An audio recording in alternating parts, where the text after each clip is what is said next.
Welcome दोस्तों। आज का हमारा टॉपिक रहेगा पैलेटाइन टॉन्सिल। तो हमने पिछले वीडियो में फेरिंग्स पढ़ा था। उसमें हमने बताया था कि जो वॉल्डेस लिम्फेटिक रिंग रहती है उसमें ये प्रेजेंट रहता है पैलेटाइन टॉन्सिल, और सबसे इंपॉर्टेंट टॉन्सिल्स रहते हैं। ठीक है, तो अब पैलेटाइन टॉन्सिल के बारे में पढ़ेंगे हम। दे occupied the tonsillar fossa, position रहती है इनकी। They can be seen through the mouth, और ये आलमंड शेप रहते हैं। ठीक है, और इनके ये रहते हैं दो सरफेस। एक सरफेस आता है आपका मीडियल साइड, ये अंदर साइड मीडियल साइड, ये लेटरल साइड। ठीक है, बॉर्डर रहती है एंटीरियर बॉर्डर, पोस्टीरियर बॉर्डर, एक अपर पोल, एक लोअर पोल। ठीक है, ये इसके पूरे क्रॉस फीचर्स हैं। अब देखेंगे मीडियल सरफेस। तो इसका मीडियल सरफेस है, it is covered with stratified squamous epithelium. जो आपकी ओरल कैविटी की कवरिंग है, सिमिलर कवरिंग इसमें रहती है, स्ट्रेटिफाइड स्क्वेमस एपिथेलियम। और इसके 12 से 15 क्रिप्ट्स रहते हैं। जो लार्जेस्ट है उसको बोलते हैं इंट्राटॉन्सिलर क्रिप्ट।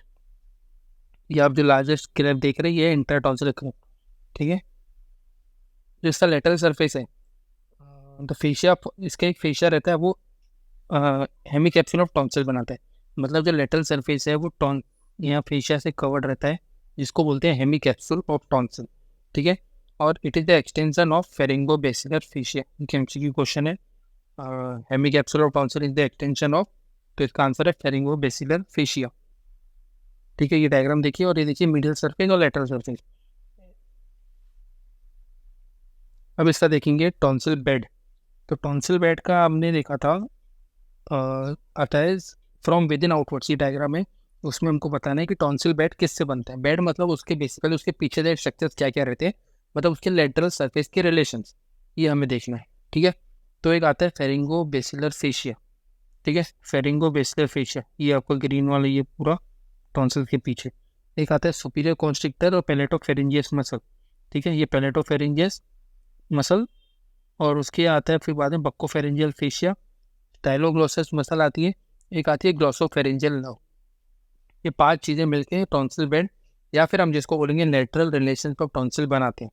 ठीक है, pharyngobasilar fascia, superior constrictor and palatopharyngeus, buccopharyngeal fascia, styloglossus and glossopharyngeal nerve. अब इसका एंटीरियर बॉर्डर। तो एंटीरियर बॉर्डर पे it is related to palatoglossal arch और उसकी मसल। सिमिलरली पोस्टीरियर साइड में पेलेटोफेरिंजियल आर्च और उसकी मसल। ठीक है, तो इसके 4 हमने देखा। मीडियल सरफेस देखा जहाँ क्रिप्ट्स बन रहे हैं, लेटरल सरफेस देखा जहाँ पे हमने टॉन्सिल बेड पूरे 5 स्ट्रक्चर्स बताए। एंटीरियर बॉर्डर पे रहता है पेलेटोग्लॉसल आर्च, और पोस्टीरियर बॉर्डर पे रहता है पेलेटोफेरेंजियल आर्च। ये आप डायग्राम देख रहे हैं, ये पीछे ये आपका पेलेटोफेरेंजियल आर्च है, और ये सामने जब आता है यहाँ पे ये है आपका पेलेटोग्लॉसल आर्च। ये आपका एंटीरियर है, ये पोस्टीरियर साइड आता है।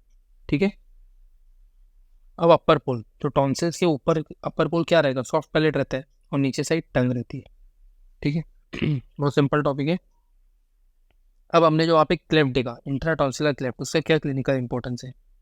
ठीक है, वो एक लार्जेस्ट स्क्रिप्ट रहता है, और इट इज प्रेजेंट अपवर्ड्स। और यहाँ पे जब भी आपको टॉन्सिल में एब्सेस या इन्फेक्शन होता है, तो वो इंट्राटॉन्सिलर क्लेफ्ट से शुरुआत होती है उनकी। पेरीटॉन्सिलर एब्सेस बिगेन्स हियर, इसको क्विंसी भी बोलते हैं। ठीक है, अब हम देखेंगे टॉन्सिल का ब्लड सप्लाई। तो tonsillar branch of facial artery, palatine branch of facial artery, और dorsal lingual branch of lingual artery. ये 3 आर्टरीज मिलकर सप्लाई करती है टॉन्सिल को। मतलब फेरिंग्स को भी ये सप्लाई करती है, तो फेरिंग और टॉन्सिल का ब्लड सप्लाई सेम है। Lymphatic drainage jugulodigastric lymph node में जाके ड्रेन होते हैं ये। ठीक है, और इसका नर्व सप्लाई ग्लोसोफेरेंजियल नर्व और लेसर पैलेटाइन नर्व। ये रहेगा, ये इसका डायग्राम है इसका ब्लड सप्लाई का, हमने जो भी पीछे देखा। ये ग्रेटर पैलेटाइन यहाँ से आ रही है, ये फेशियल आर्टरी, उसकी असेंडिंग पैलेटाइन ब्रांचेस आ रही है, और ये डॉर्सल लिंगुअल ब्रांच आ रही है लिंगुअल की। ठीक है, ये आप देखिए। अब आएगा अप्लाइड। अप्लाइड में हम इसको बोलेंगे टॉन्सिल का अप्लाइड बहुत इंपॉर्टेंट है, क्योंकि बच्चों में आप मतलब मोस्टली ये केस देखते ही हैं। ठीक है, कि बच्चे बोलते हैं ना, बच्चों को टॉन्सिल्स आ गए, टॉन्सिलाइटिस हो गए। तो क्या होता है उसमें, टॉन्सिलाइटिस में साइज बढ़ जाती है, इन्फेक्शन हो जाता है। ठीक है, it is larger in children and reduces after puberty. Enlarge and infected tonsils are removed. ठीक है, अगर बच्चे के इन्फेक्शन हो रहा है टॉन्सिल्स में, तो सर्जरी करके सीधा उसको रिमूव कर दिया जाता है। इसको बोलते हैं टॉन्सिलेक्टोमी। ठीक है, tonsillitis leads to referred pain to ear due to glossopharyngeal nerve supply to both glossopharyngeal nerve supply इसको भी है और ईयर को भी है। तो अगर टॉन्सिलाइटिस में आपको जो पेन हो रहा है वो पेन आपके ईयर में भी जाता है क्योंकि सेम नर्व सप्लाई है दोनों का। और पेरी टॉन्सिलर एब्सिस जिसको क्विंसी बोलते हैं can occur in peri tonsillar cleft. ठीक है, इसका अप्लाइड रहेगा। Thank you.